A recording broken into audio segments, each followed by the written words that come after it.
Check 1 2 1 2.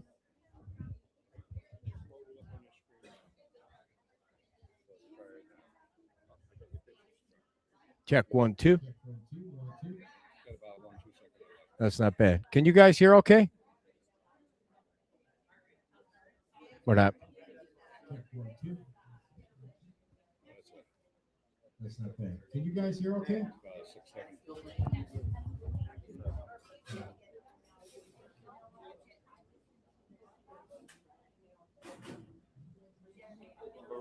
I do have a speaker wireless here.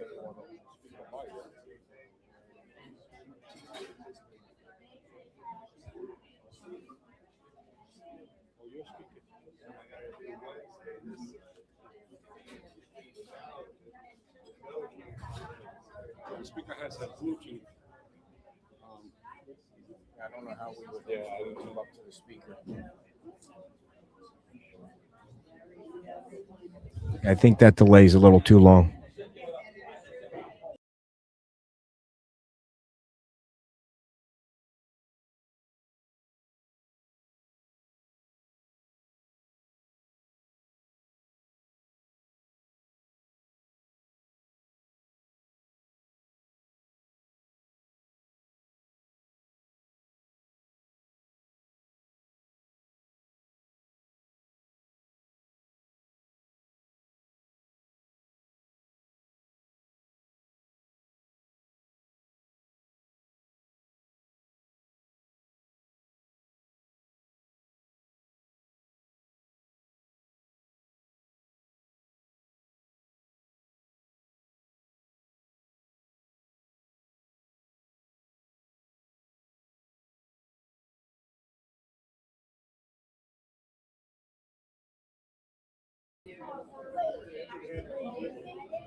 All right, for anybody watching on Facebook, we're having issues only because I left the speaker cord at the event last night, so we don't have a speaker for the crowd.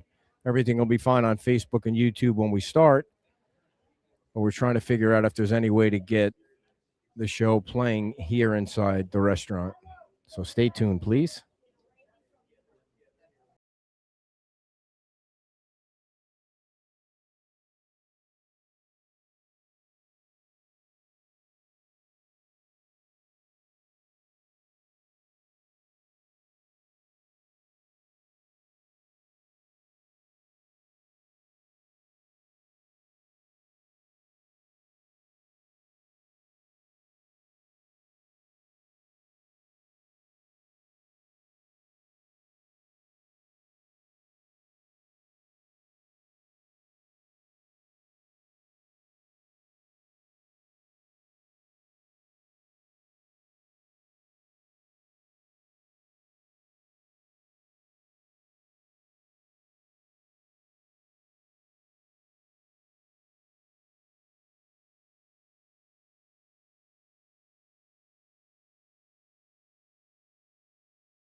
This is Cape Coral Talk Radio. And now, broadcasting live from Hooked Island Grill in the heart of downtown Cape Coral, here are the hosts of Cape Coral Talk Radio, Kim and Ed Ryan. Alrighty, welcome to Bar Runch. Please, a round of applause.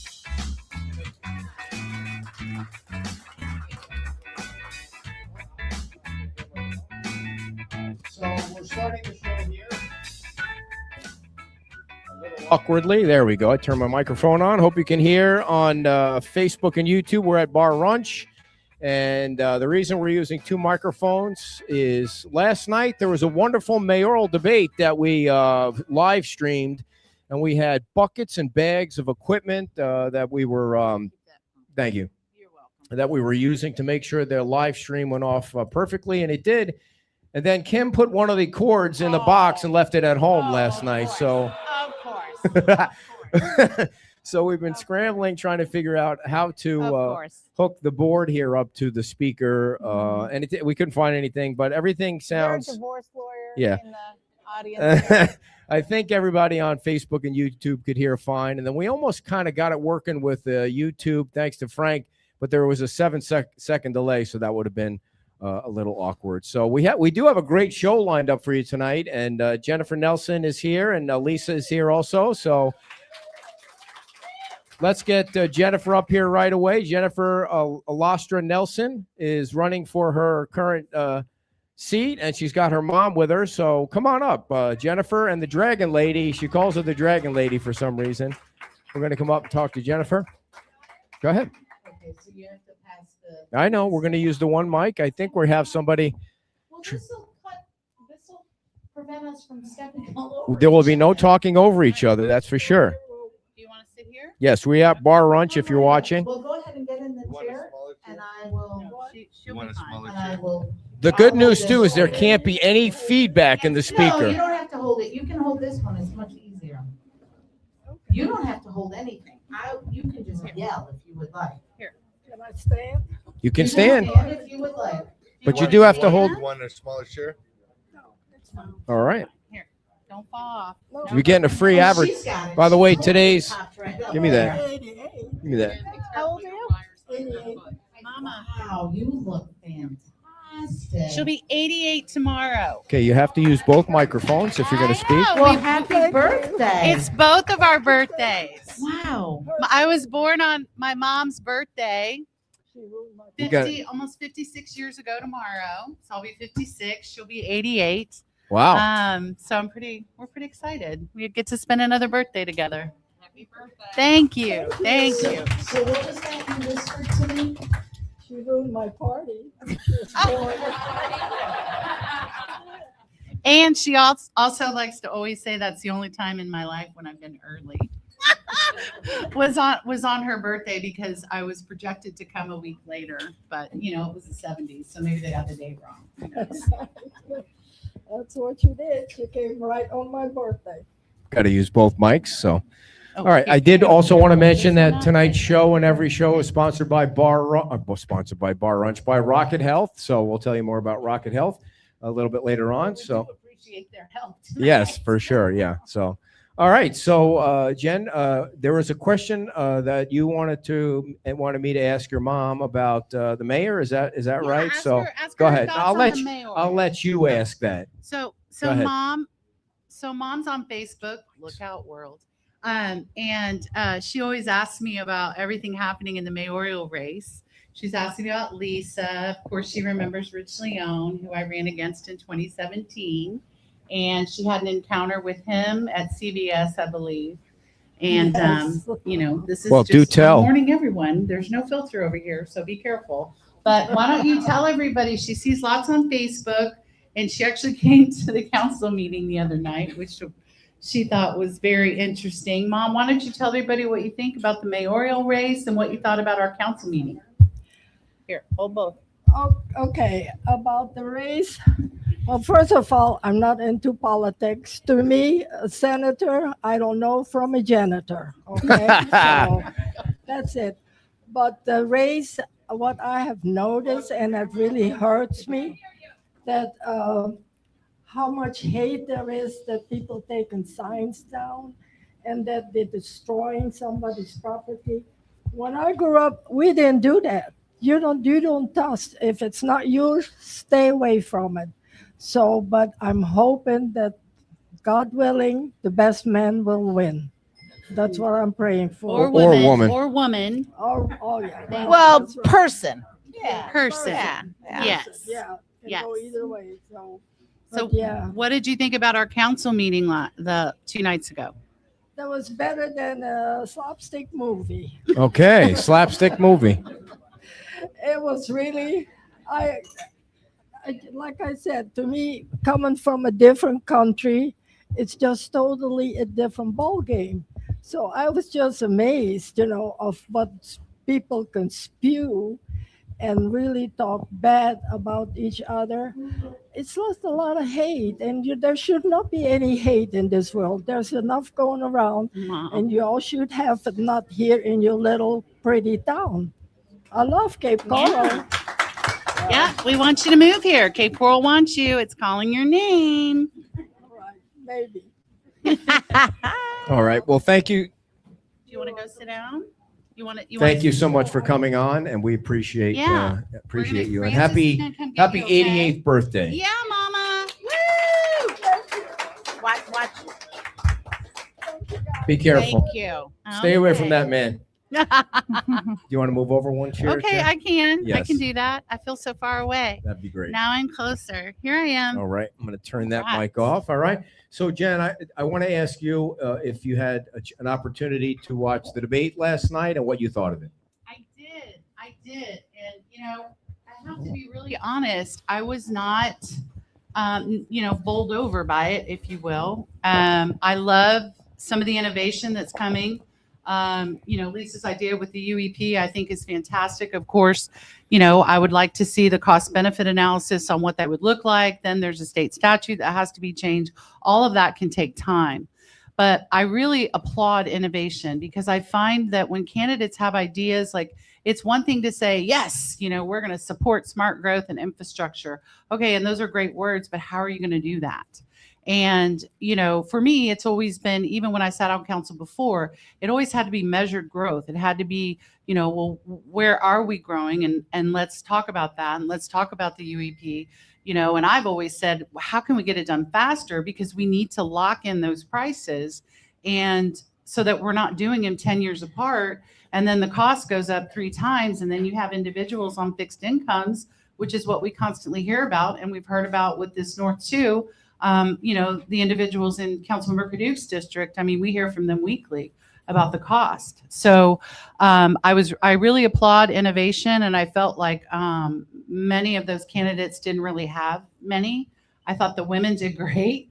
Go girls. I thought they did great. I thought they had good ideas. I just didn't see a lot of, the how-to. What's the plan going to be? Yes, grants, that's a no-brainer for the UEP. We've gotten those forever.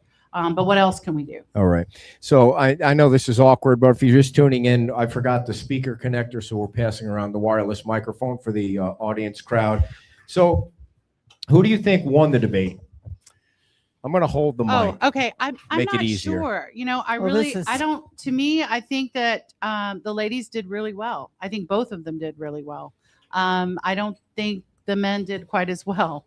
I think that probably those ladies, in my opinion, did the best job.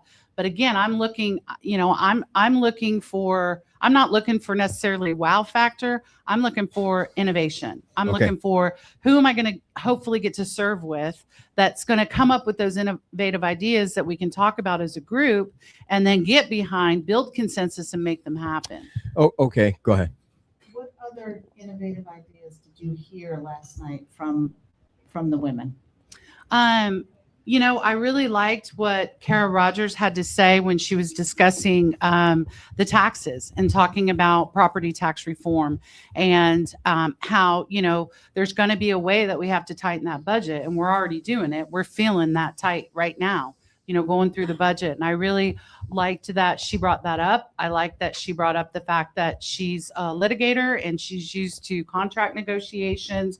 And, you know, to me, that's innovative, right? Because you have somebody up there who has that background. If you look at all 8 of us that sit up there now, you know, you got to look at everybody's background, right? You know, we have me, the nonprofit executive. That's probably the most boring. We have, you know, our mortgage person, our loan officer up there, Councilmember Kaduke. We have, you know, our builder, the current mayor. We've got Joe Kilrain, retired engineer. Lori Lehman, who's our retired nurse up there.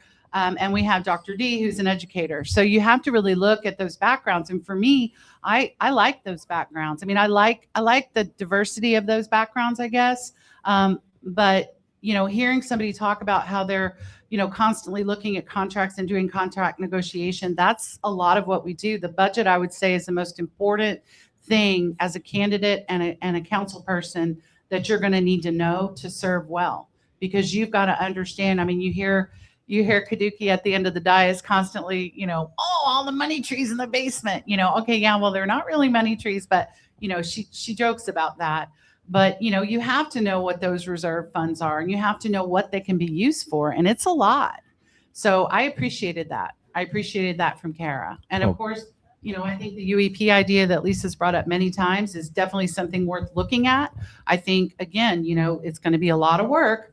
But hey, if it's going to save our taxpayers money in the long run, then it's worth it. All right. So one of the things that I think is a disservice to the voters is that all 6 of them don't get together for like a 2-hour debate. And I understand why last night the mayor wasn't there. I mean, totally would have been awkward. I mean, there are pictures of him up there and signs of him with an X through it. But it would be nice to be able to get everybody together at least once for the voters before the primary. And we're going to try and do that on the Friday before the primary here. We're going to send out an invitation to all the mayoral candidates to see if they can come here for a Friday night show and have all 6 here, because at least once. I know there was one time where they all got together at the League of Women Voters, but I don't think it was long enough where you could actually, like last night's was long, and you can get some good content, some answers from that. Can I make a suggestion? For sure. I think any upcoming forums, I think like the League of Women Voters, and Lisa can speak to this because she was there. It's so super boring to have the same question answered by 16 people. Yes. Oh, yeah. I would like to see, if you're going to do a debate, People face off. I would like to Let them just go at it. pull them out of Yes. a hat and ask a different question of each person, Yeah. so that you hear that. And if, let's say, you know, there's a candidate that can speak on it, you know, maybe you give them 30 seconds to speak on it if they choose to, or Yeah. if they know, you know, the answer, or if they want to share their idea. But I think different questions is the way to go. And I hope that we can get all of Yeah, those mayoral least once. candidates up. I agree. I think the other thing too is when everybody's answering the question and they don't get a chance to rebut what somebody else said. Yeah, Yeah, that's we're not going to right. give you a chance. There was something Sure. that I saw Sure. that I think, I mean, yeah, it's nice and you want everybody to be polite, but you also need to hear the other side of something, because something gets said. And, you know, as the timekeeper, I didn't get to hear a damn thing. I had to re-listen to everything. But I think people, if they can do it respectfully, you want to hear that back and forth. Yeah. So that you can get a little bit deeper dive into the opinion rather than a snapshot. Agreed. Agreed. Yeah, there was one time last night where Rich got out and said, you know, he wasn't being disrespectful, but he said something that it would have really been nice to hear everybody kind of respond to it. He said he wanted more answers from people, and then you know, we went on to the next question. But if the format's set, the format's set. You don't really change the format in the middle. But when we try and be fair. Like if Tom Shadrack says somebody's name like Dave, then we let Dave respond. You give him some time to go at it a little bit, and so we'll try and do it. You know, we're not going to do it with 5 or 4. If they all can't do, if they're not all going to come, then we won't do it. But it'd be nice if they could all come. We need to have them all. Yeah. It's so important to have them all here. Yes. And that's just, because it's important to hear from everybody. And also it's a good test, right? To see how are they going to play in that sandbox? How are they going to, I mean, Yes. I didn't appreciate some of the digs that one of the candidates shot last night. I just thought, that's just not necessary. Which one was it? Well, Well, there I were think there digs was only last one. night. I was I didn't think there was. I was too busy There was read- really only one, and I was disappointed. And I just thought, do better, Who was do it? better. Yes. Okay. I was too busy reading the comments in the live feed. If you haven't gone back to read the comments, there was a whole second show going on there with the comments. I mean, and some of them were rude, but some of them were pretty funny. All right, so I needed to ask you about We this. might be able to just yell out to the audience and keep it on here. I can, that's for sure. And Lisa said she can too. So one of the things I wanted to ask you about was at the council meeting the other night, Julia got up there and she said to the mayor, kiss my whatever. And the mayor got upset and he tried to have her thrown out of the meeting, and the meeting went into recess. It was a longer recess than 10 minutes. So it appeared to me, watching on YouTube, that something's got to be going on. And then when you came back from the recess, Julia was still there. She wasn't thrown out. So I heard that you were not in the back room. You were in. I was sitting with my mom. What happened? What's going on with that? I honestly, I don't know. I mean, I explained my position to Julia, and I've warned her before and many others, just don't curse. I mean, come up there, call us buffoons, idiots, whatever you want to say, but don't curse. And I say that because I'm in charge of the youth council. And at one of our meetings, we had this young man there, 17 years old, who I had to have escorted out by one of the officers because the kid was feared for his safety. He was scared. He was like, Miss Jen, I parked far away. Do you think it's safe for me to leave? I'm like, well, young man, let me get this officer. And so, we have kids, and I've got youth council watching these meetings. They are watching because they're supposed to give a report out at our youth council meetings about the council meetings. And so, I explained to Julia that evening, and, I get it. She kind of laughed it off. We all do, right? Oh, it's funny. I mean, to an extent, but it's not, this is a business meeting. And, I'm not saying throw everybody out, and I don't mind clapping during the business meeting. Let me just say that. I have no issue with that. To me, let her rip. I mean, Okay, so I don't have an issue with that, but I don't know what happened. I okay. wasn't there. All right, fair enough. But do you all 80 you understand that? Take the rude part of it aside. Yeah, here we go. That it doesn't matter if they use curse words. You cannot say don't use curse words. Now you might have it in your rules, but that doesn't mean anything. That is protected free speech. I don't disagree with that. I understand where you're saying Yeah. please don't be rude. But with I kids can around. ask. I can I see, always I see. ask, right? And I Right, can okay. always say, please, try not to curse if you can at all help it. I mean, I don't care. I've been called every name in the book since I've been on council. So to me, it doesn't offend me, but I do worry with our kids because I'm now in charge of this group. Okay, but so fair enough. I understand that you would prefer that people weren't rude. I mean, I get it. But does the council understand that you can't throw somebody out of a meeting because they use the F word? You just can't. No, I mean, it's a distraction though, right? It distracts from the business of the meeting. And I don't disagree with you. Yes, It is freedom of speech. Absolutely. But, for me personally, and I think those of us up there, when you have to stop the meeting and call a recess, it's disruptive. Yeah. It interrupts the business and it extends the meeting. And then, we can't get to the really important stuff. So, Gotcha. That's just, maybe that's me turning 56 tomorrow and becoming like my mother. Are you asking but for I just gifts or want everybody something? to be nice. No, I'm kidding. No, I get you. All right. Yeah. So we'll see how that goes. So let's talk about the yacht club. Mhm. Okay. I'm very confused about the yacht club. Aren't we all? No, I'm kidding. Go I ahead. know you're not going to spend $250 million tomorrow. No. But it appeared as if you gave Mike direction to do the utilities. Mhm. He came back with a $600,000 project to put in utilities, and then you told him not to do it. What's going on with that? Well, for me, that came out of left field. Like when I saw that on the agenda and looked at the background, and then I think the mayor was the one who asked for the contract to be sent to us, which I read last night late, and nothing in there talks about a gas line in terms of the utilities. Okay. We have homes that have propane tanks, and then I have, individuals from propane companies calling me the next day saying, they can't do that. They can't do that. That's going to hurt our business. So, that kind of came out of left field. And I was actually really proud of my other council members for questioning it, and that we're going to, talk about it more and do a reconsideration. And yes, people may say, well, geez, it's only 600,000. No, 600,000 is a lot of money. And we're looking at anything we can do in our budget to make cuts. So we have to spend things on things we absolutely need. And we had a propane tank there before. There was a safety issue with it. But I don't see us outlawing propane tanks throughout the city, because we currently have them and we've had them for years. And yes, it was underneath, and yes, it surfaced on the beach after a storm. So I understand the safety perspective, but we need to dig into that a little bit more, because again, I wasn't expecting that, and that wasn't in the contract. Okay. So it wasn't in the contract with the Kearns Group to do No, that? not specifically gas lines. No. Okay. All right. No. All right. All right. Oh, sorry. So I Sorry, don't I'll want just keep cutting him up. do you have a question, or you want me to No, ask? I Yes or no? but I was going to. Do you have a question, ma'am? I do. Okay. But it's going to move on to another subject. All right, and fine. I know Just make sure You know, the you- Facebook audience can hear you. Okay. You talked about, you have a lot of It's hard to find good upcoming help. cuts that might be yes, coming. Yes. So what are you thinking about where that's going to come from?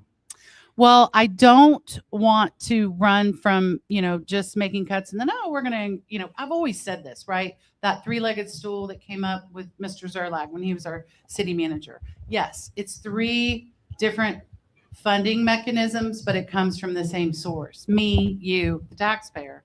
And I think people forget sometimes that we're still taxpayers, and we were residents before, like, we ever wanted to do this job. And I think that, for me, I don't want to just say, okay, well, let's increase the FSA. Let's do the fire service assessment. Let's bring that up. And let's bring, the millage rate up. I mean, I've never been an advocate for increasing the millage, and I've never done that anytime I served on council. We either stayed the same or we rolled back. This year is unique because the rollback rate is actually higher than our current rate. So although we set the millage rate a little higher, we're all still waiting for data, because our ultimate goal is to keep our millage rate below the rollback rate. And, for me, ideas would include things like subsidies, right? So we subsidize things like the BMX park. We subsidize the courts, the big fancy pickleball courts. We subsidize part of that. We don't charge our residents the full fee to run that. So, and I think I have the numbers, but I could be wrong, but don't quote me. But here's an example. Like, council voted, I think it was in 23 or 24, that we didn't want to charge, we did not want to charge the residents full price to use the court. So whereas like the price, let's say, was $500, we're only charging them $250, and then the general fund covers the rest. That may have to go away. We may have to do a pay for play, where if you're going to use those courts, you need to pay the full fee. Same with BMX. What's wrong with that? I mean, I don't know, but we have a lot of residents that use those courts, and they're That's a very lot of cranky. money that you They could be are making. cranky about those courts. So that may be Do they feel like someplace they've where paid in some other way, and so they should get a discount in Um, terms of their taxes? And Yeah, I mean, I think a lot of them feel that way. I think a Yeah. lot of them feel like, oh, well, they're mismanaged, or we're not making any money because they're mismanaged, but they're not. I mean, we get a full report every quarter from Joe Petrella, our Parks and Recs director. His birthday's tomorrow too. Shout out to Holy Joe. moly, the Happy birthday. birthdays. Everyone's I know, birthday's everyone's tomorrow. going on it's either a 25th. birthday or an audit. But yeah, so yeah, what was up with all the audits? And I was just going to audits say, and the maybe you need audits? an audit of I this don't to know. see if We have everything. we have an audit department. We- They do a great job, we and we went- have a third-party audit annually. We You're went going to back. need another audit committee. Oh We my went back God. through the video to count how many times Rick said audit. It was 712 times throughout the whole debate. Are he you said audit. serious? No, okay, he's okay, lying. no. But if you were doing shots every Me too. time, you Oh, would have Oh, had yeah. a hard time. Every leaving. time Rick says audit, everybody take a shot. Yes. Okay. So are you Go ahead. going to vote for property tax reform? Yes or no? Yes. Okay. Very good answer, by We the own way. 2 homes. My husband and Nice. I own 2 Nice. homes in District 4. One of them's homesteaded. The other one is not homesteaded. So yes, anybody wants property tax reform. We do. We need it. We have an unhomesteaded property, and So one how of are you them going to cut the fat? So cutting the fat, I think, is great. Or the slush. Is it, well, the Sorry. slush, the what is it? What is Slush it? fund. Kaduk says no. The Oh. basement. Oh, the money trees in the basement. So we have a lot of opportunity. I think we have some positions that will be retiring at the higher level. Some executive positions, and maybe we pause on those. We don't refill those right away. We hold on to that, salary and utilize it somewhere else. I also brought up raises. So maybe we pause on giving increases to director levels and above. Maybe that's something we look at. I think that for over 2 years was about $700,000. I think there's things that we just need to tighten the belt. I mean, we've always tightened the belt, but now it's crucial because our housing market is soft, our economy is soft, and people are struggling. So our job as city leaders is we need to make it easier for the people, not harder. We need to figure out a way to streamline that budget even more, and we need to pause, which I think that's what we're doing. We're going to pause, see what happens in November with the property tax reform, and then regroup, because the budget, like I said, is the most important thing we do. So on the budget and the millage rate, if this property tax reform passes, you're leaving it to the next council. No doubt about it, because right now your millage rate is basically the same. It's basically the Yeah. same. The budget's basically the same. Yeah. Why not be proactive and come up with $20 million in cuts? We're trying. We're it doesn't trying. really look like you're trying. We are looking for cuts. I think at our last budget meeting, maybe it was the mayor that said, look at that 13.1. Was it 13.1 that we were looking at, seeing where else we could do? And Mike sent out a company-wide or citywide email saying that we were going to do a soft hiring freeze and not rehire open positions. He used quality of life, I think is the term, but I thought it would be open positions, just because usually every budget cycle, you see a lot of positions that we haven't filled anywhere between 90 days and 12 months. And those oftentimes is where in the past we found about a little over $3 million every budget cycle. Yeah. I can distinctly remember when we were in police negotiations and we needed to find 3.2 million to bring our police officers up to the 75th percentile. And they were at 18, 21, I can't remember. And we were able to use that money from those unfilled positions to benefit the police and get them where they needed to be. So let me ask the studio audience, by a round of applause, who's voting for property tax reform? Okay, very nice. I hope you all keep your word when the fear mongering continues in the next few months.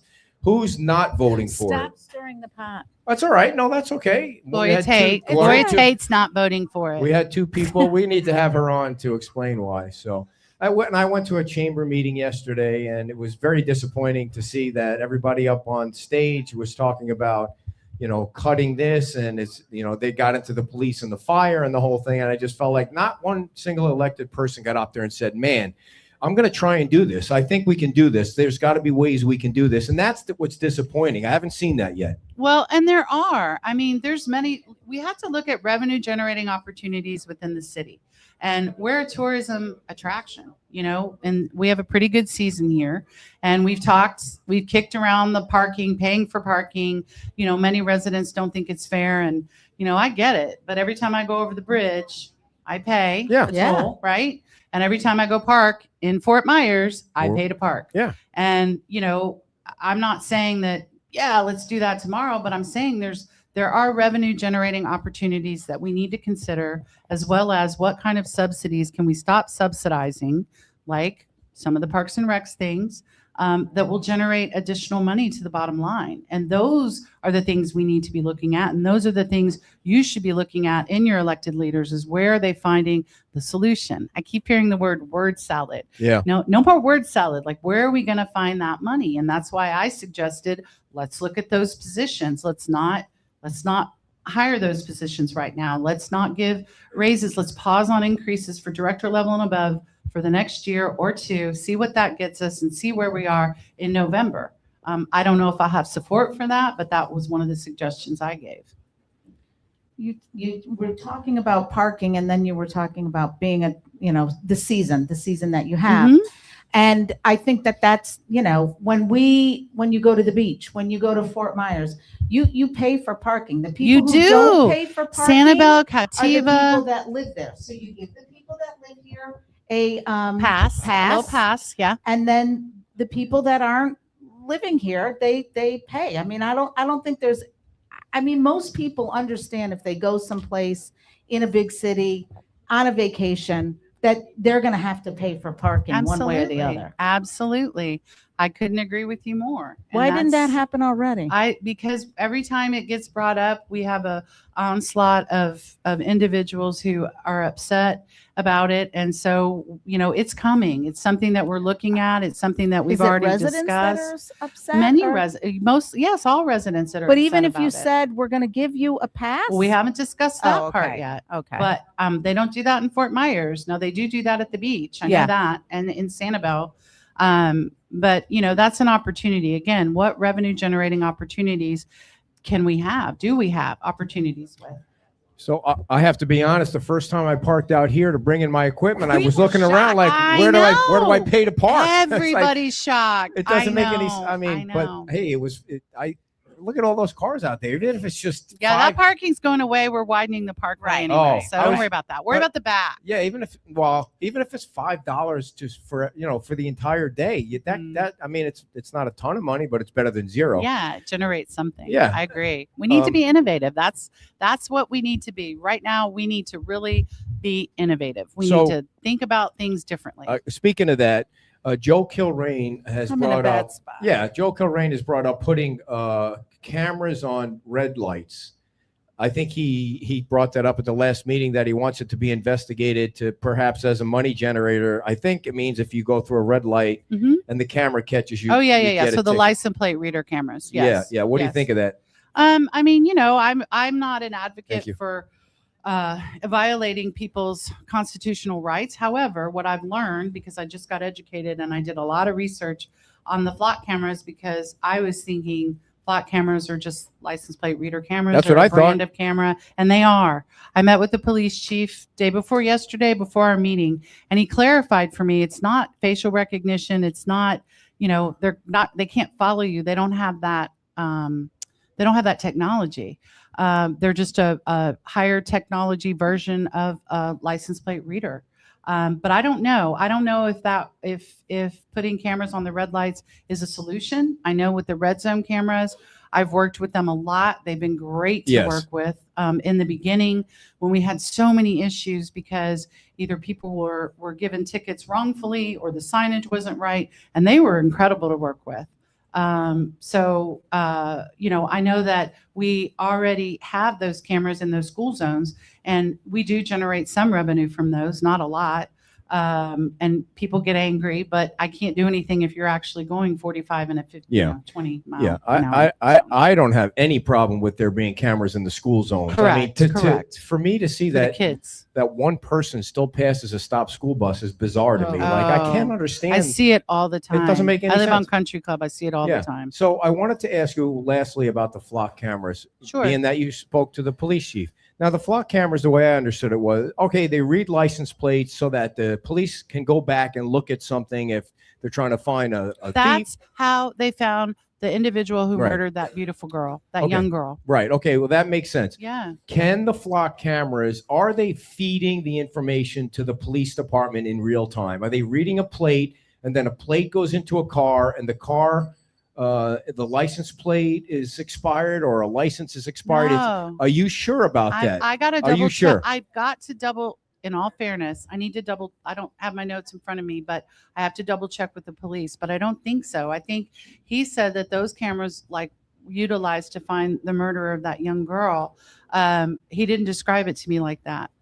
So I'd need to research Okay. my notes and ask him. I have a meeting I just with want him to next finish it up. week. I just want to finish it up. Let me finish it up. There Oh, are God. there are some problems with the flock cameras in terms of them not being able to get hacked into, in terms of them reading something incorrectly. There are issues that they need to work out. Beyond that, there's also a lot of benefits, like this. And there was a woman who they found in the Peace River just the other day, Right. and they were able. So there is the benefit, but they have to work out the problems with misinformation and getting into, somebody who doesn't have business getting in there doing it. Right. The only thing I would like to get clarification on is if they're feeding the police department information on residents in real time, because that would be I'll text. that would be above. I'll text the beyond chief when the I'm way. done up here. Yeah. I'll text him and I'll ask him. All right. So, does anybody have any questions for the front? Oh, good. We have questions. All right. Marion. Come on up. We need you. No, we need you on the microphone. She can replay it. Okay, but nobody can hear it watching or hear. Okay, Wednesday morning, yes. Okay, she'll repeat 5 it. a.m. Wednesday morning after 5 Here, a.m. Marion, I love her. Go ahead. Wednesday morning Yes. at 5:15 a.m. Okay. I was coming down Santa Barbara. The school flashing lights were going on. Okay. Immediately, I dropped to 20. Oh, sure. There is no school. Mm-hmm. It wasn't like they were preparing for school because even the school hours are 6:40. Mm-hmm. You. Why were the lights flashing? Well, Thank you. I can ask, but I'm sorry. Oh, go ahead. Oh, yeah, I forgot about that. Sorry. So she's asking why the Both lights mics. are on at 5:30 in the morning, 5:15 in the morning at what location? Wednesday on Santa Barbara. For the Heritage. Okay. If they have summer school, they would be on, but I'd have to check that. And if that's true, I can let the police officers know that, and they'll let the red zone people know that, because that might be an error. And Okay. that's what I'm saying. Like Red Zone in the beginning, they were fantastic to work through the kinks with us. They did a great job with that. Got a lot of residents refunded who were mistakenly given tickets. So I'll ask that question and I will get back to you. All right. Next Yes. question. Come on up, sir. I'm going to have you hold both. Hello. There we go. I'm curious. I know you're in negotiations right now with the city union Mhm. for the city employees. Will that be done before the election so the taxpayers will know the outcome of that before they vote? Yes, it should be. It should be. She said yes. Come on up, man. The answer was yes to the question about the contract. In regards to the flock cameras, is the information that is gathered from that searchable only via warrant, or can they just search it without a warrant? Like the situation you were referring Yeah, to? I don't know that for sure, but I don't think, because I think they're used, right? We utilize those to solve crimes and to follow license plates, like in the situation with the young girl. I can check with Tony. I know he told me that. I didn't bring my notes, and I should have studied them before, so I apologize. How dare you? But I know, right? Sorry. You should see my notepads. I have like 5. But yeah, I'll check on that for you, and I can let you know. Were you looking at how you can, I think she said you can search how many people actually look for your license plate in the flock cameras. That was something that she was doing research on. Like it's public information Oh. that you can search how many people are looking for your plate or something. She said, come on up, ma'am. How are you doing? Are you drinking a mojito? Is that what that is? All right. Oh, I Can love I ask Hugo can I ask you to Spritzes. grab that soda there for me? I feel like, yes, either one's fine. Yeah, either one's fine. And I'm sure you have a brilliant question. So So we live in Cape Coral, and we have a camera system on our home. Mhm.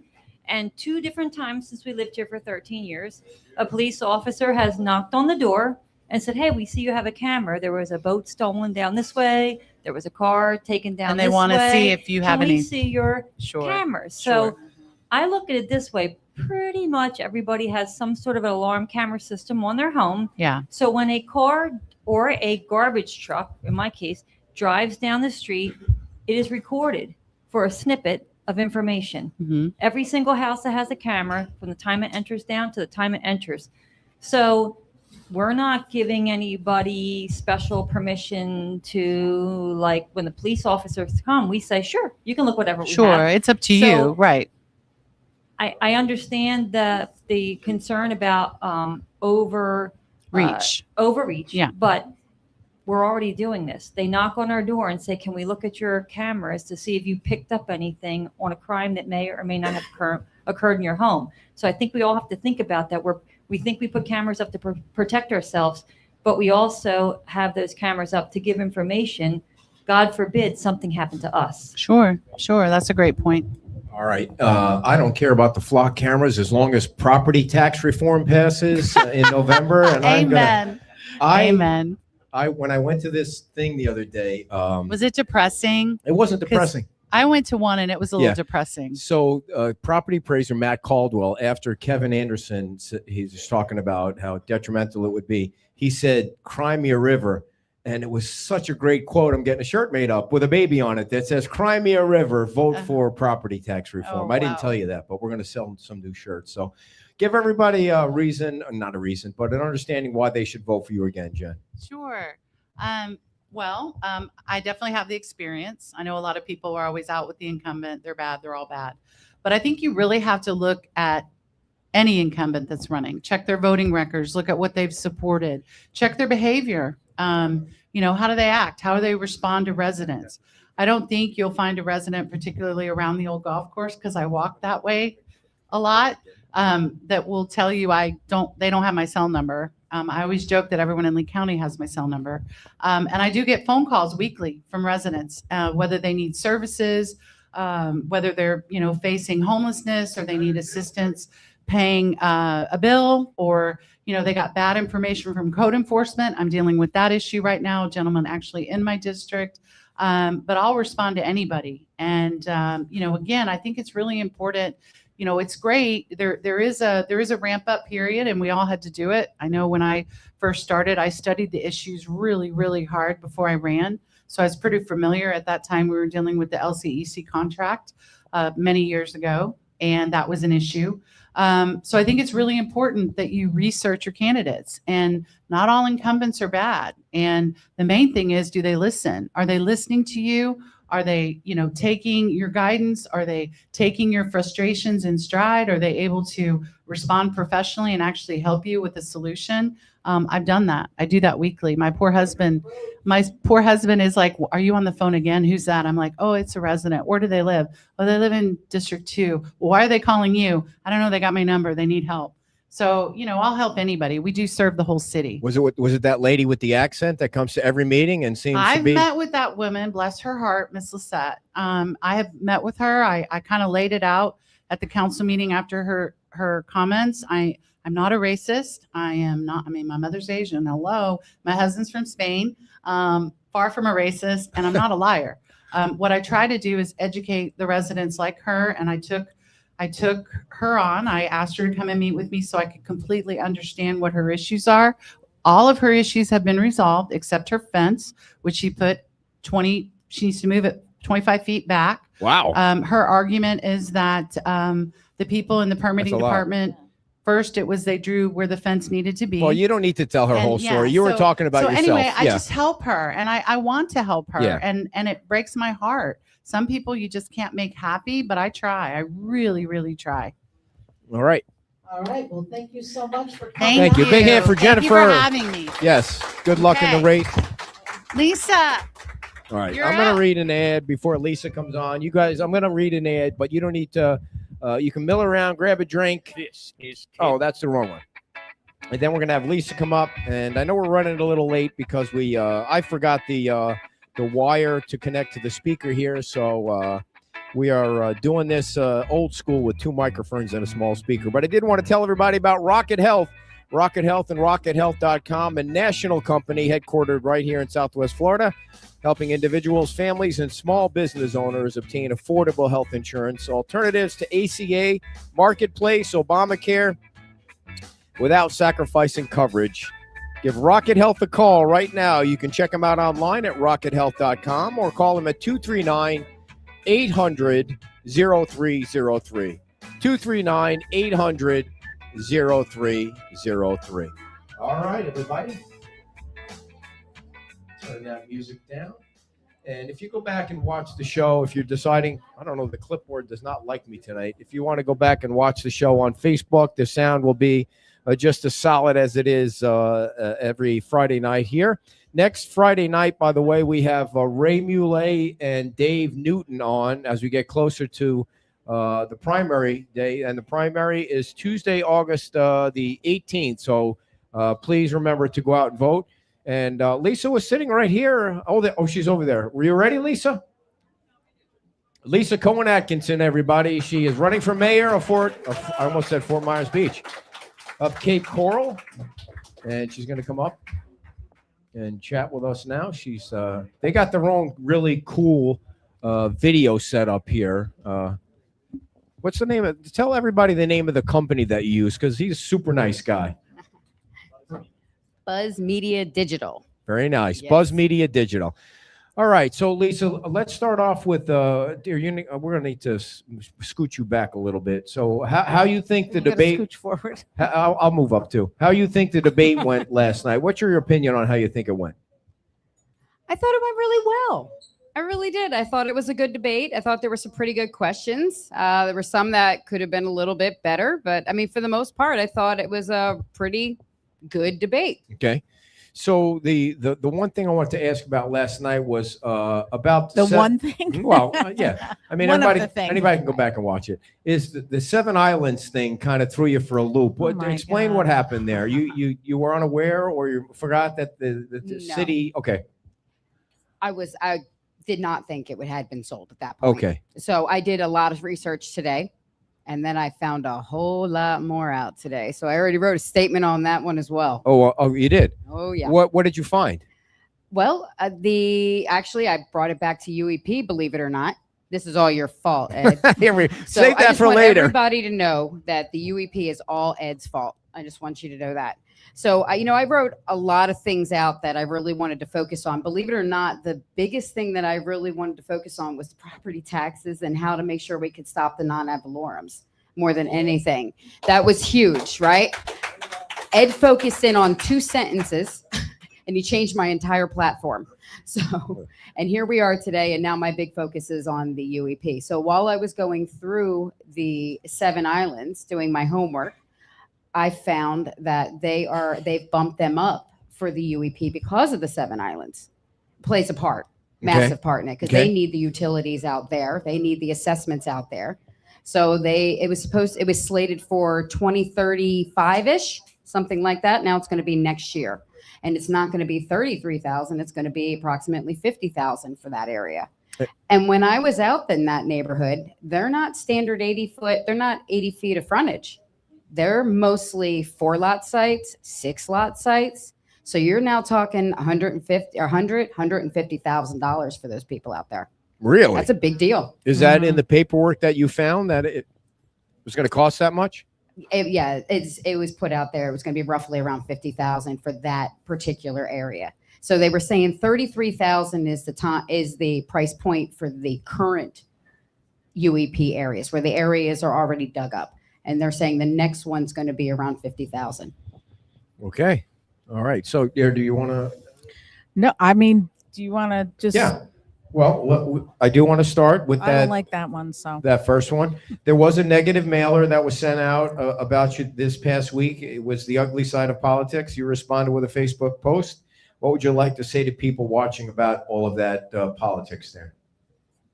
Well, I guess we can start off with the fact that our president has 34 felonies. So, there's that. He kind of gave me the free run to do it with something. It was an isolated incident from 20 years ago. So, I mean, if that's what we're going to, yell that I shouldn't deserve a second chance on, I mean, okay, I guess. Right. So, I mean, I have a lot of great ideas. I want to serve the community. I'll be real honest with you. The reason why I never ran for office sooner than that was because of that. So, and here I am. And like I said, times have changed and here we are. So I want to bring my skill set to the city. I can assure you, this is not a dream thing for anybody running for office. This is brutal. Yeah. And like I said, I knew this was going to get brought up. To see it in a mailer, you know what it really told me? I guess I'm the one to beat. All right. Fair enough. Well, and to that point, you're not the only one that's got. I mean, there's a few more. Oh, Amanda. So, I mean, Yeah. it is what it is. Right. Yeah.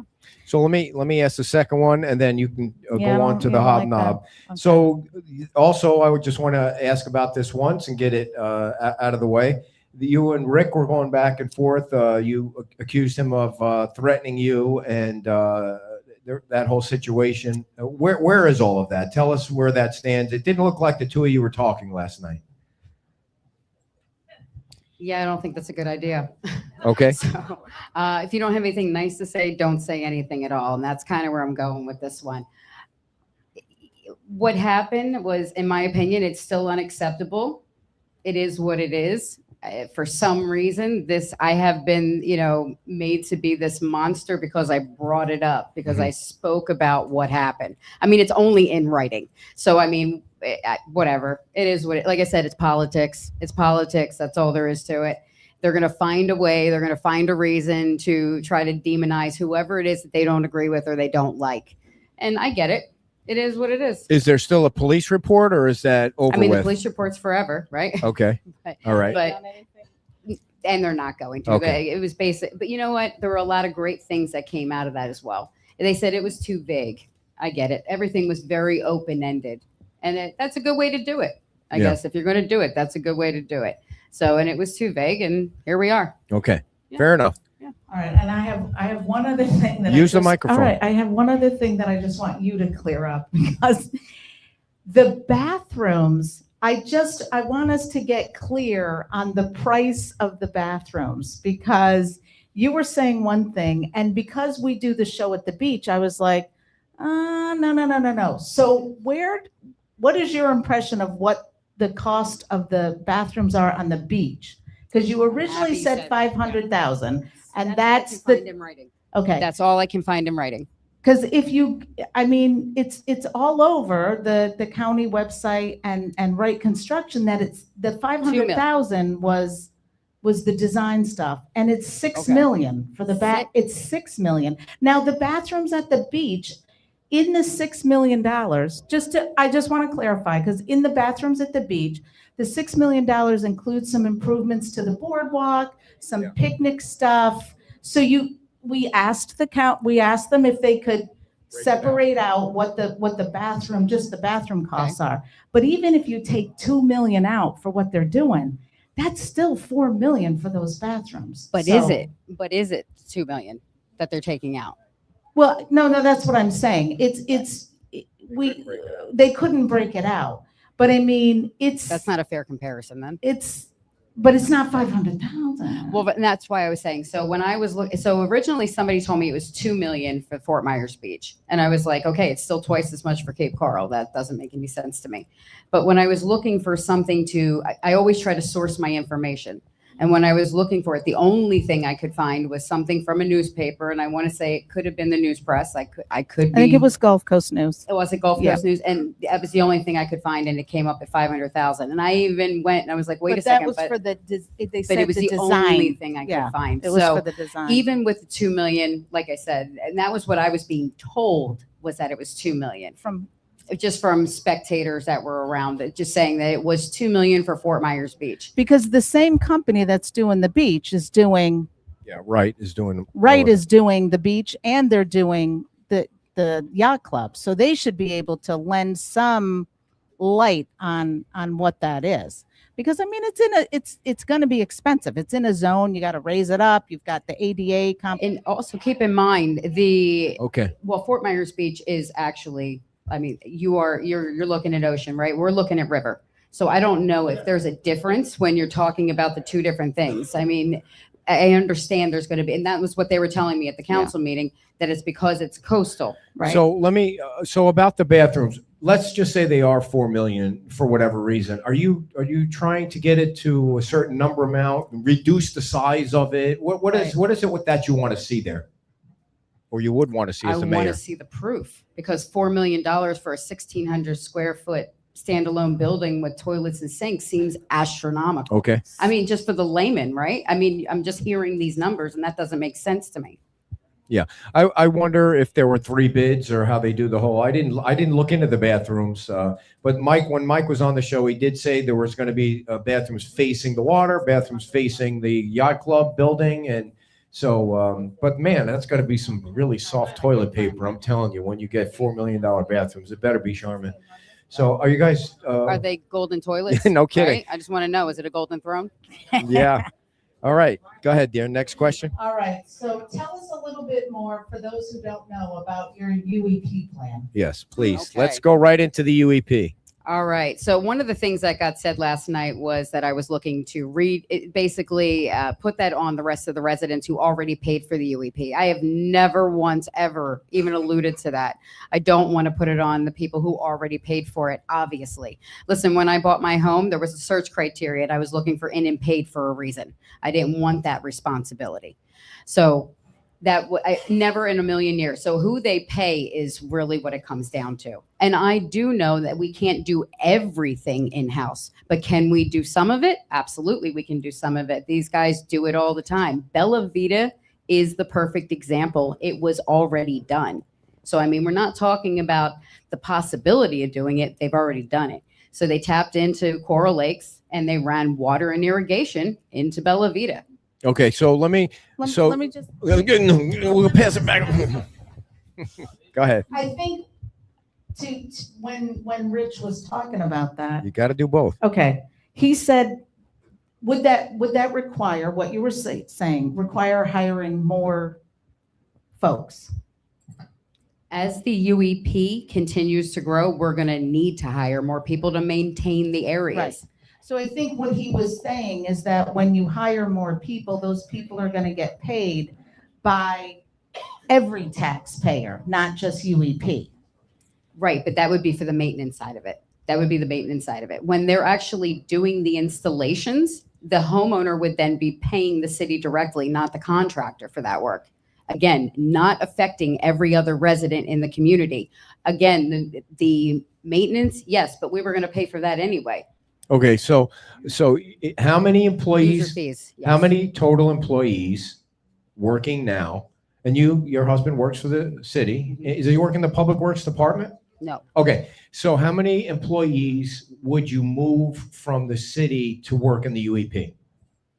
I wouldn't move any of them from there. I mean, if there's going to be slow times. I mean, when it's raining outside, when we get a lot of rain, when it's rainy season, there's a lot of main breaks. That's when they're going to be working extra hard. That's when everybody's working nonstop. Also, one of the things my husband just yelled there was, it's not even taxpayer funded. They're user fees. So the water department, your UCD, which is Utilities Distribution and Collection, they are actually paid through user fees. So it's not even taxpayer funded. Okay, so I guess I'm confused then. How is your plan going to save money on that homeowner that's paying $30,000 or whatever the price is? How are they going to save money if you're the mayor and you convince four other people to do it? I'm confused. So, but that's easy to do. Totally easy. Maybe. So, what we would do, like I said, they already have the equipment. They already have the know-how. They already have the supplies. They buy it in bulk already. So they're already getting, the better deals that way. The employees. city. The departments. They already have everything that they need to do the jobs. So that's where, I mean, like I said, it would be more, they would be able to, the laterals alone would save each homeowner $4,000.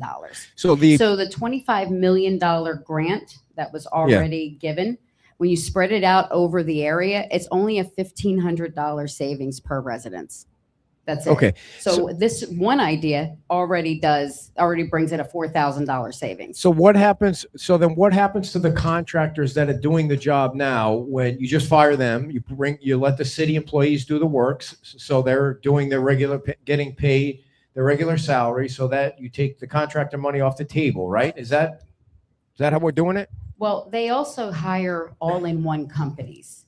So when they bring in the UEP, it is 4 companies, maybe a 5th. There's very few. So now your competitive bids are not very competitive. And these are the same 4 companies that have been doing the UEP since it started. But I heard there aren't a lot of companies that can do it. Because of the all-in-one. That's the reason why. I got you. So because they're all in one. Gotcha. But if you have the city handle the water and the irrigation alone. So that one was 400 doors. The budget was $870,000 for Bella Vita. They got it done for $640,000. So they got it done under budget. So it went from $1,700 a door down to $1,500 a door for the water and the irrigation. That's a big difference. That's a really big difference. What are they charging today? That's what we need a forensic audit for. Okay. I know I So- said audit. I'm sorry. Everybody So- take a drink. Everybody drink. That's going to be our new game. So how much do you think it would cost to do an audit? And at the end of the day, What are you saving? Yeah. will the savings be there? I would have to assume that there would be an absolute savings. When we're talking about a 30% reduction, because when you have to bid out, because of the amendment that they made to 255.20, Florida statute, when they made that amendment, they also said that when the city does bid on these projects, they have to mark it up an additional 20% because of the contractors. So do we care more about what the companies that are making $350 million for these sections? No. Or do we care more about the residents that are going to Yeah, lose their homes? 100%. Yeah. Right? Yeah. I care more about the residents that are facing losing their homes over it. So let me ask you this. Yes. Big round of applause. You did get a lot of applause last night, by the way. Mhm. So let me ask you this one last question from me on the UEP. So city employees start working, doing something on the UEP, right? How is that not spreading the cost out to everybody in the city, being that they are getting Well, that's paid what I by just- everybody in the city? Did you ask that question? I must have fell asleep. That's okay. I'll answer it again. Thank Fred. you.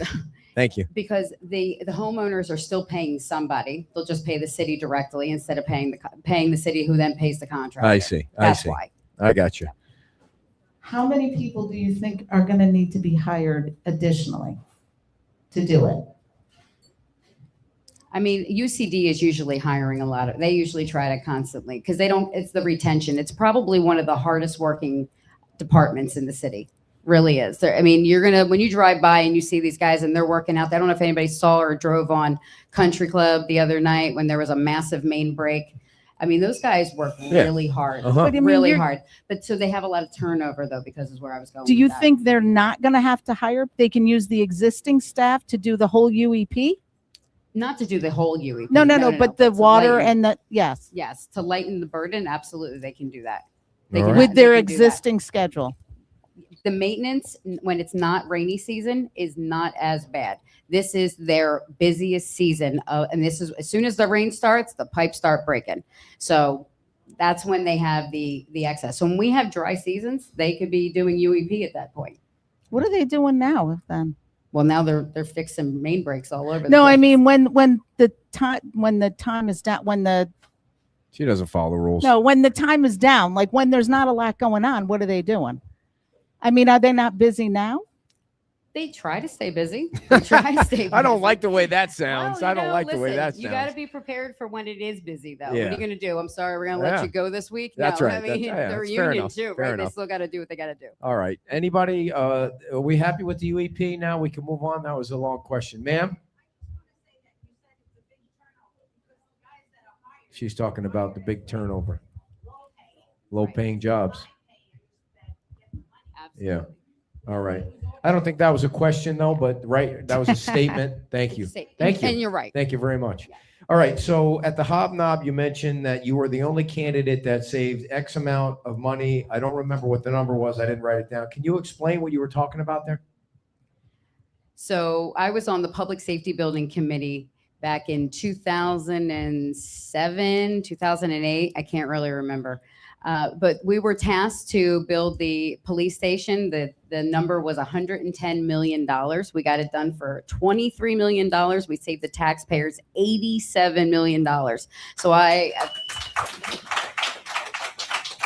that was a really big one. That one actually still holds the record today for the largest savings in the city's history. So I'm going to give myself a pat on the back for that one. What I want to know is how the hell do you get off by so many millions of dollars? I mean, that's not like a couple of dollars. That was a major difference. What changed to save that much money?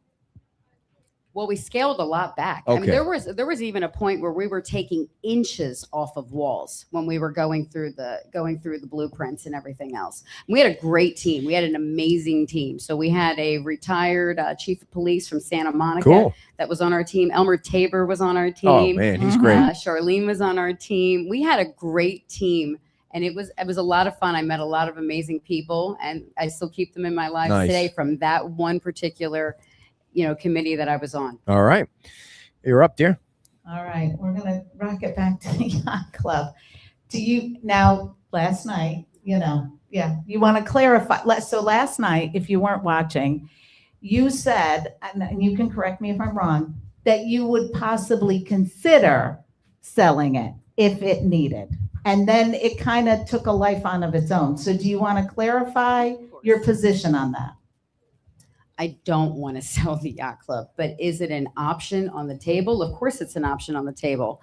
Do I like the idea of it? No, not at all. That breaks my heart. Like I said, it was an emotional conversation. There's a lot of memories that go back there. I've been here 36 years. So, I mean, I was a kid. I grew up on that beach.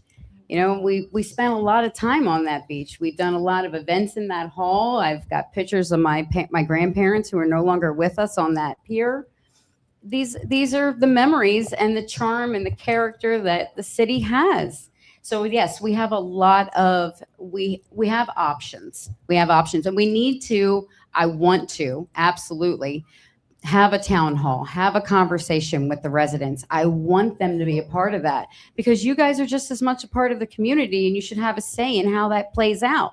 But is 300 million the number? Absolutely not. Not in my opinion, anyway. I wrote it right here. You said about the charm and the character of the Cape and bringing that back. What does that look like specifically for you? It's kind of hard to remember it anymore. We've seen such a difference in our community in the last 5-10 years. But there was that quaint feeling when you drove through the yacht club area. The houses, they were adorable. They had a lot of character. And it was one of my favorite areas in there, in the city to drive through. And it's all gone. It's all gone. I mean, you drive down Cape Coral Parkway in the morning. Every morning I go to work. There's no sunshine on the parkway anymore because the monstrosities block the view. They block the sun out. And that makes me sad. It does. And there's, like I said, this is home. This is my home. Big buildings? I don't want big buildings. I don't want them, right? But that's my answer, but that's not the way it always goes. It's a good thing I'm not on the council because I would sell the yacht club for the highest bidder in a gosh darn second.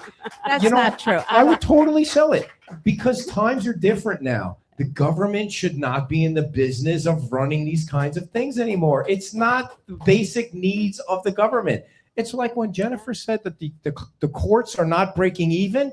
If you can't break even with pickleball, the most popular thing with old farts like us, then what? I mean, how are you not breaking even with those courts? I mean, you shouldn't. If you can't get that thing built, sell the property and use the money for the property tax reform. Your time is up. I thank you very much. Segueing to property tax reform, are you going to vote? What's your idea of how that's going? And if you were on the council, how would you cut?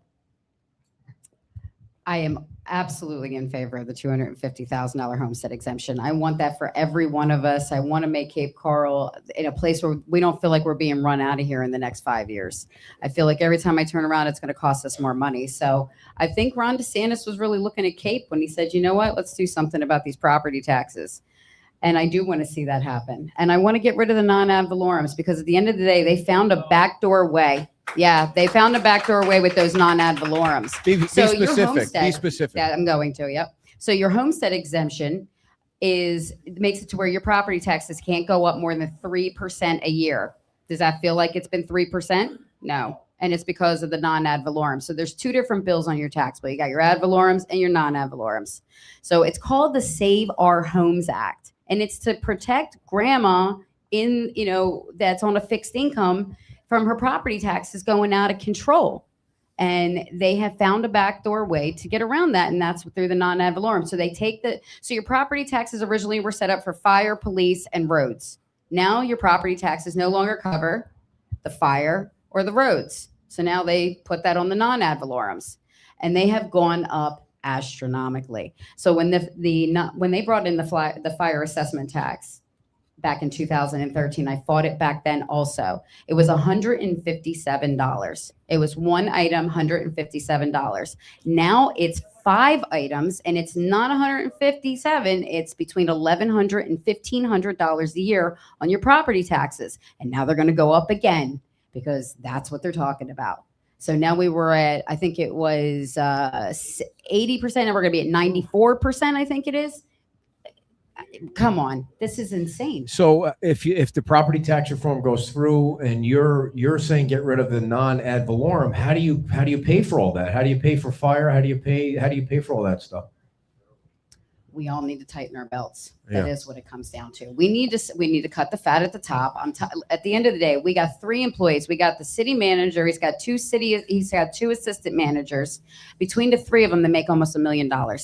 Don't tell me there's not fat. There's absolutely fat. That man makes more money than the vice president of the United States. Yeah. Yeah. I mean, So I'm always going to come back to that one. all right. So who does? Vice President Vance. He does? Is he worth that much? I know he does. Is he more. worth that much? That's a lot of money. Plus all the perks. He never has to drive anywhere. He doesn't have to buy $5 gas anymore. So you mentioned, did we get everything about the property tax? I just want to make sure, like, if you're in there, how are you going to make these cuts? What's going to go? Are people going to get fired, or departments going to get eliminated? How are you going to? Let's say the estimates are accurate that it's $40 million that you would need to find. How would you do it? So in the same breath, when they said that we were going to have a $40 million deficit, the same breath, they then approved $65 million in pet projects. That's a year and a half of the deficit right there. So where is the deficit coming from? Poor leadership?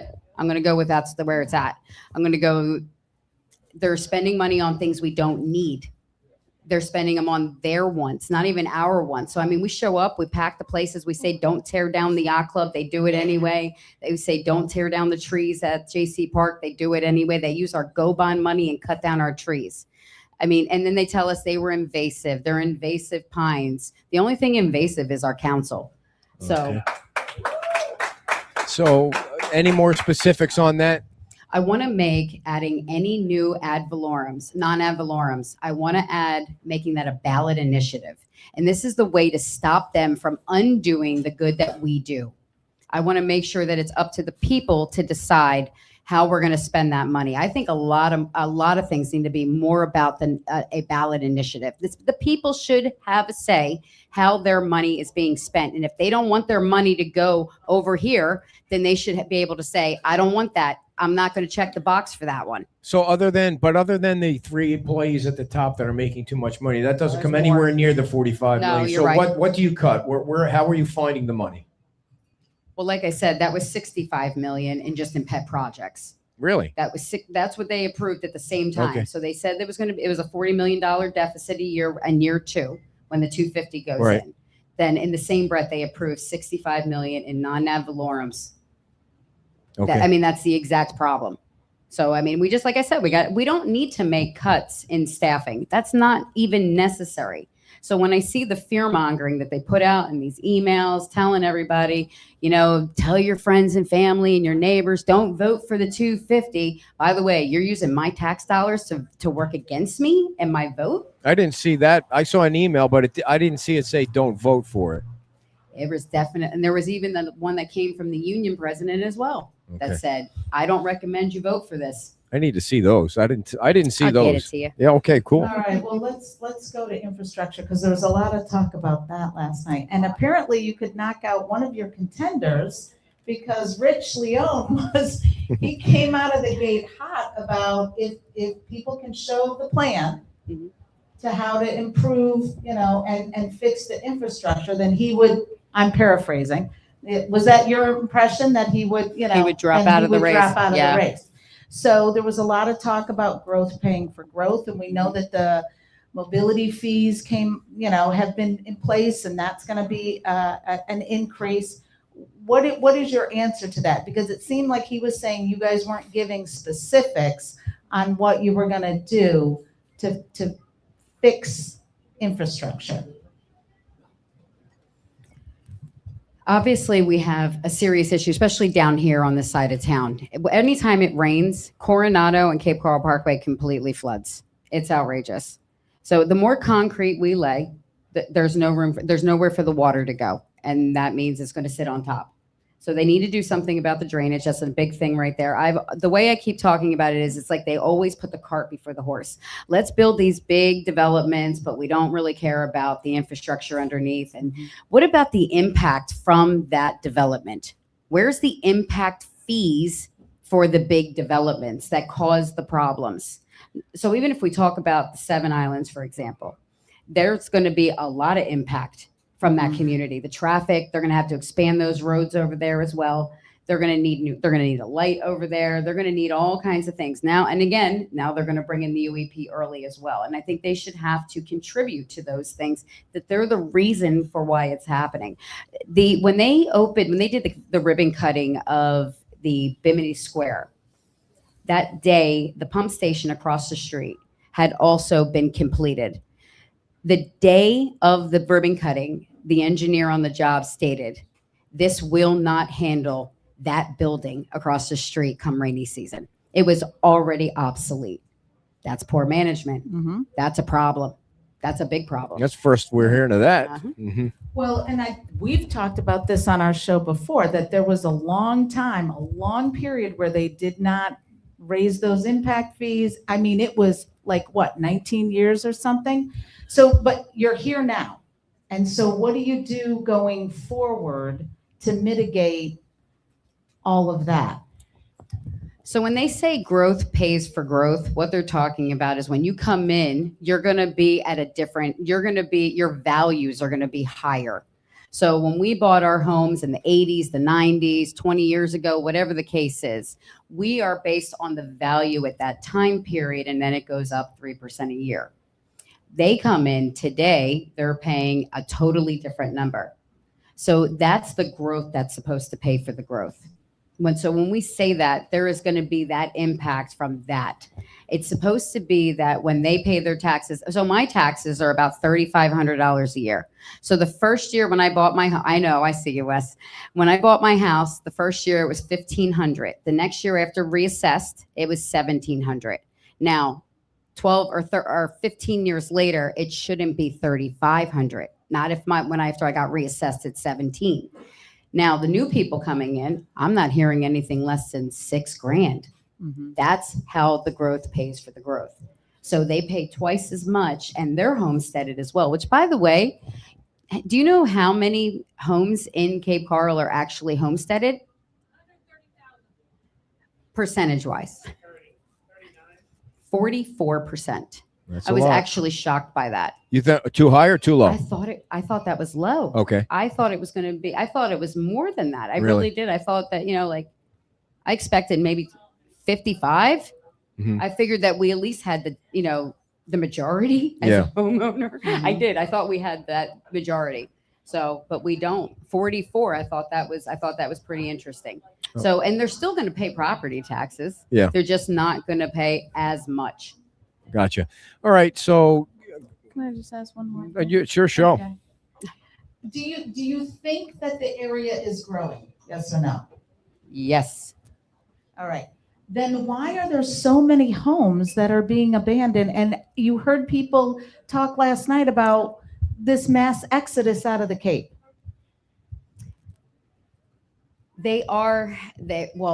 People are leaving because they can't afford to live here.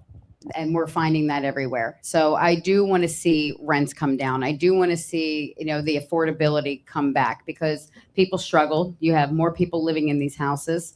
They are consolidating to a certain extent. How many times are you hearing about the garage that got converted into an apartment, right? Because people are just trying to figure it out. And so everybody's like, what are you going to do about it, right? Well, I want to deal with the actual problem, not the symptom, because the symptom of not being able to afford to live here is them converting their garage into an apartment so that they can afford to live here as well. So, that is a part of the problem. I actually forgot your question. No, I think you answered it. Oh, I think you answered it. About growth. Yeah. So we're kind of running over, but that's my fault. But I wanted to ask you some other rapid kind of fire questions. You brought up the city manager's salary, which we know you don't agree with, but is Mike the right man for the job if you're the mayor? All right, and I'm only gonna give you 30 seconds. No. You're good. You're good. Listen, at the end of the day, he operates under the directive of the mayor and the council. So he is doing what he is told to do. So why would I want to fire him because he's doing what he's told to do? Let's give him an opportunity with a new council, a new mayor, and then make a decision based on his performance. Fair enough. Okay. If you decide that he's the man for the job, are you going to leave his salary where it is? I should have brought those That's paddles. probably not likely. Okay. All right. I'm just being honest. Yeah. I also means that he'll probably leave, but I mean, we'll see. So let's see. The other one I wanted to ask you was, do you honestly believe there's corruption going on at City Hall? And if you believe there is, what is it? Well, again, I still want to see these numbers on the bathroom. I don't feel, listen, I understand that there was 6 million, but it was a bunch of things wrapped into a package and they can't take it out. So again, that's why I really want to see the forensic audit. I know we're all going to, everybody drink. Anyway. You're all hammered. Listen, the only way for us to know where the problems are, and there are a lot of vacancies as well that we can make cuts with as well, but there are going to be things where we know that there's going to be fluff. We have also that use it or lose it mentality at the end of the fiscal cycle. And then people spend when they don't need to because they're afraid they're not going to get it next year. But So the question, that's a part of the budget. But the question was, is there corruption? Do you is there believe? corruption? Yes, there is. Okay. Yeah, I absolutely believe In that where? there is. Where? By who? I think there's a lot of, sometimes there's nepotism. Sometimes there's, some favors here and there. There's absolutely. Is that there- provable? Yes, it's provable. And who would be involved with Who the would- nepotism or the corruption? You're probably your department heads more than anything else. I mean, you're not Okay. going to be able to get it done on the lower level. It's going to require the higher ups to get that done. So you think department heads in the city are involved with Upper corruption? management, maybe some council members, I maybe see. a mayor. Okay. Well, those are some serious allegations there. I said maybe. Now, if you get elected, your husband works for the city, right? Yep. And what does he do? He is a senior inspector for underground utilities. So if something comes up when you're as mayor, that impacts him, that would impact him, would you? A vote, then for a vote. For a vote, would you need to then recuse yourself? What would you do? If it's about my husband directly, I would recuse myself. But if it's about city employees, no, I'm not going to recuse myself. It's city employees that are voting for me as well because they want me to represent them. Okay. No, just to be a little more specific, like if the department in which your husband is working were up for a raise, is that something that you would have to recuse yourself or no? Okay, it doesn't work that way. Sorry. No, so when they do raises, it's for the city employees. All right. Yeah, so Fair enough. it would So it's not globally. Be, it, All it right. would absolutely be blanketed that way. It Listen. would not be about Dennis Atkinson directly. Gotcha. So Gotcha. Well, it's good to know. Because, and you're not the only person that's running, not for mayor, but for council that has a spouse that works for the city. So, I mean, it's come up before. Do you have another one? Because I have one final one. Yeah, go ahead. So I just wanted to add, last night when we were at stop pushing that, when we were at the debate and they were doing the paddles, the yes, no paddles, there was so much agreement. I don't know if you were able to see, but except for one question, I think you guys were all in lockstep together. So my question is on those things and in general, I'm giving you an opportunity here. How do you not separate yourself, but how do you distinguish yourself? How do you step out to say, yeah, we're similar. We have similar ideas, similar views on a lot of things, but this is why you should vote for me. Execution, right? So it's how they're going to get the job done. And I'm happy to hear that we agreed because I couldn't see who I was agreeing with. There was or a not. lot of agreement. And that's great to hear, actually. I am happy to hear that we agreed on a lot of those things. So, but again, how were we going to get the job done? So I see this as So really, I know where the bodies are buried. You know what I mean? The city employees tell me a lot of things, and they know that I'll take their names to the grave. Are you going to write a book? Oh, No, shit. no. Well, if I did, I would change their names. But that is exactly. I mean, I have had people come to me for so many years. We got to do something about this. This is what's going on here. You know, like a fire hydrant and a fire hydrant valve and a water meter that gets moved over for a particular builder. I mean, these things are not okay. This is, and by the way, those valves were put on the UEP where people are already struggling, and that money came out of that budget. That's where it got charged to. And it wasn't one property. Now I'm being told it wasn't even 2 properties. Now I'm told that now they found 3 properties that this has happened for. And if you or I needed that job done, it never would have. You're been a little done. in the weeds there. You're No. being vague, but so you're accusing somebody of that, right? I'm just saying there's certain people that abuse their power. On the council, On is the what you're saying. Council, yeah. All right. So let me have that there. Are there any issues that we might have missed because of my ridiculousness with the cord and getting all flabbergasted and stuff that you want to get across to people? I can't really think of anything other than the fact that, obviously I have the platform on the website. It's Vote Lisa for the number 4 mayor.com. I would love for people to go to the website and check it out and see the platform, see the positions, how we plan to execute things.